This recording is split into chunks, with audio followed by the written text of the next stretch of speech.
భద్రాచలంలో దేవస్థానం రాములవారి గుడి మంచిగా డెవలప్ చేస్తున్నారు. ఇప్పటిదాకా మీకు చూపించిన వీడియో కాకుండా ఇక కొంతమంది భక్తులు వచ్చారు. వాళ్ళని ఒకసారి మన ఇక్కడ పనులు ఏ విధంగా నడుస్తున్నాయో భద్రాచలం గురించి. ఎంతో రుసిరా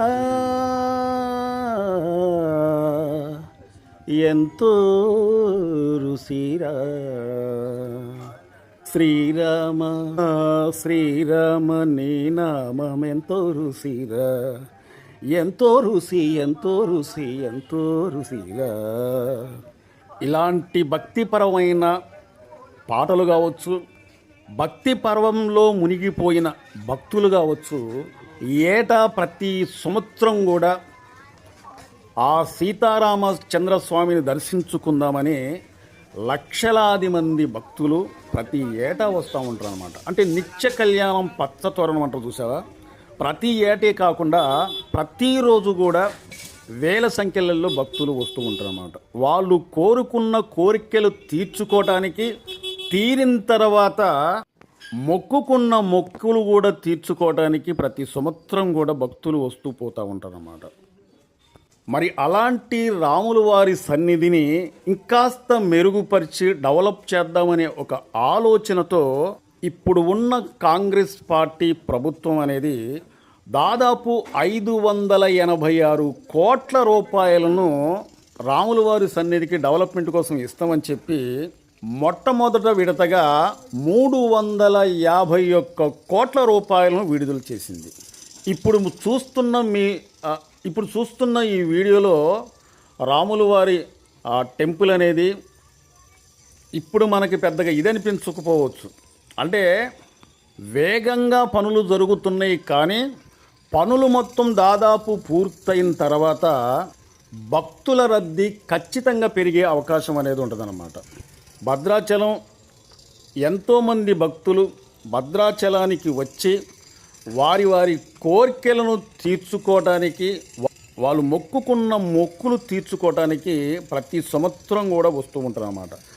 దాదాపు అంటే రాముల వారి సన్నిధికి రాకముందు భద్రాచలంలో గోదావరి స్నానాలు పూర్తి చేసుకున్న తర్వాత సీతారామచంద్రస్వామి టెంపుల్ని దర్శించుకొని వాళ్ళ మొక్కులు తీర్చుకున్న తర్వాత మళ్ళీ దాదాపు 35 కిలోమీటర్లో ఒక పర్ణశాల అనేది ఉందండి. ఇక్కడికి వచ్చిన ప్రతి భక్తులు కూడా ఆ పర్ణశాల టెంపుల్ దగ్గరికి వెళ్ళి ఆ పర్ణశాలలో ఉన్న టెంపుల్ చూడండి ఎవరు కూడా తిరిగిపోరన్నమాట. ఖచ్చితంగా రాముల వారి సన్నిధికి వచ్చి వాళ్ళ మొక్కులు తీర్చుకున్న తర్వాత దాదాపు 35 కిలోమీటర్ల దూరంలో ఉన్న పర్ణశాలకు వెళ్ళి అక్కడ కూడా టెంపుల్ దర్శించుకున్న తర్వాతే తిరుగు ప్రయాణం చేస్తారన్నమాట. ప్రతిరోజు కూడా భక్తులు ఒత్తుపోతూనే ఉంటారన్నమాట.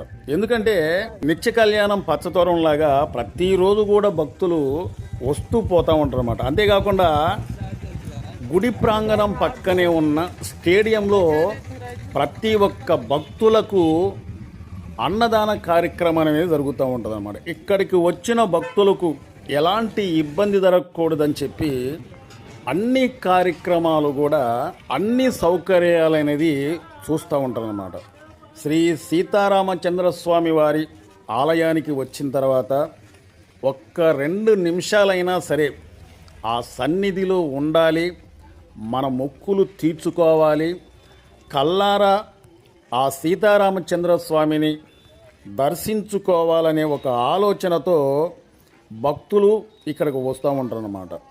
కానీ ఇప్పుడు ఉన్న టెంపుల్ని ఇంకాస్త డెవలప్మెంట్ చేయడానికి ఇప్పుడు ఉన్న కాంగ్రెస్ ప్రభుత్వం రేవంత్ రెడ్డి గారు దాదాపు 586 కోట్ల రూపాయలని విడుదల చేస్తున్నట్లుగా ప్రకటించింది. ఇక్కడ పనులైతే మాత్రం వేగంగా జరుగుతున్నాయి అన్నమాట. అంతేకాకుండా ఫస్ట్ విడతగా 351 కోట్ల రూపాయలను విడుదల చేసింది కాంగ్రెస్ ప్రభుత్వం. వస్తూ పోతున్న భక్తులకు ఎట్లాంటి అసౌకర్యాలు కలగకుండా తగు చర్యలు అనేది తీసుకుంటూనే ఉందన్నమాట. ఇప్పుడు మనం చూస్తున్న ఈ వీడియోలో పనులు మాత్రం ఆ టెంపుల్కు సంబంధించిన పనులు మాత్రం వేగవంతం పుంజుకున్నాయి. కానీ వచ్చే పుష్కరాలకు 2027 పుష్కరాలకు మాత్రం గుడి ప్రాంగణంలో ఉన్న పనులు మొత్తం కూడా పూర్తయిపోవాలని ఒక ఆలోచనతోని వేగవంతంగా సాగుతున్నాయి రాముల వారి టెంపుల్కి సంబంధించిన పనులు అనేది అనమాట.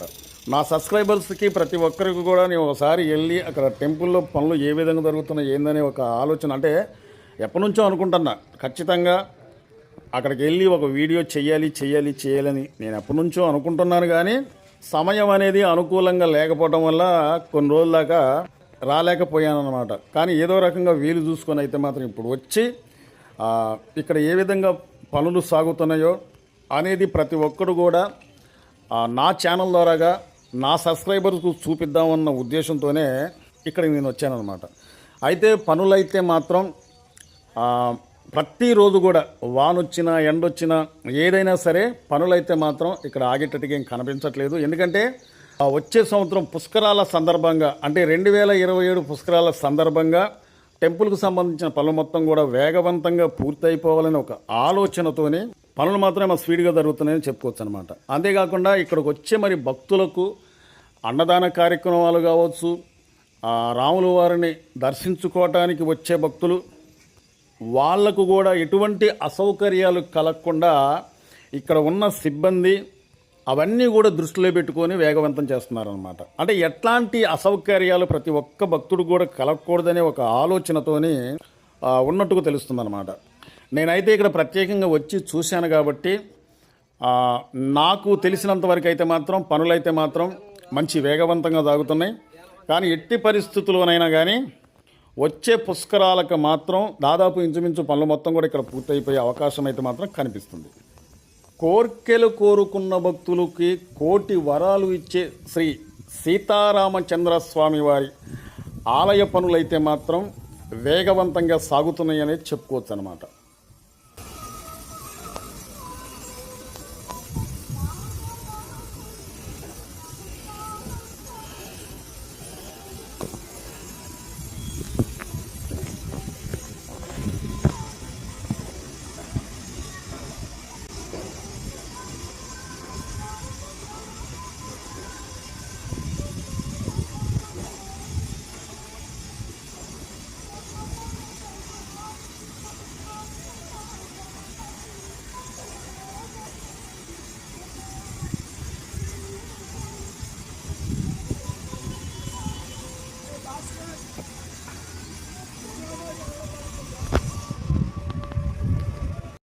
పాడు నుంచి ఇట్లా పెట్టి రెడ్డి పాయల మీదుగా గోదావరి వేసుకొని